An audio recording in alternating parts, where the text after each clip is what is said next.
So hello guys, this is Austin back with another video, and in this video I'll be showing you guys how to get dark mode on Instagram without using any third-party applications or theming engines.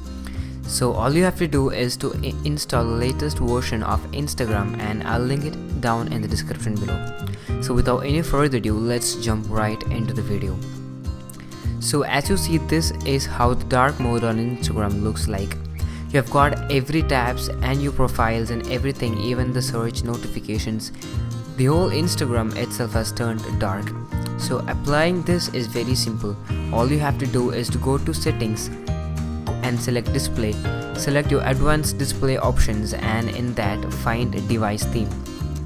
As you could see, we have got two options, that is light, none and dark. In this, if you select dark, the Instagram is gonna have the dark mode, and if you're selecting the light theme for your device, you will get the normal Instagram, as you could see.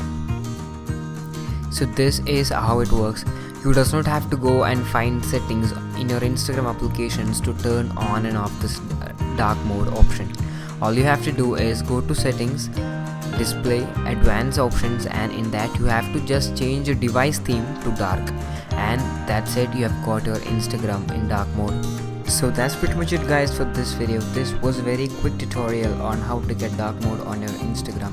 So if you found this video helpful by any means, make sure to give this video a massive thumbs up and subscribe to the channel for more cool videos like this. I'll catch you back in my next video. Till then, bye bye.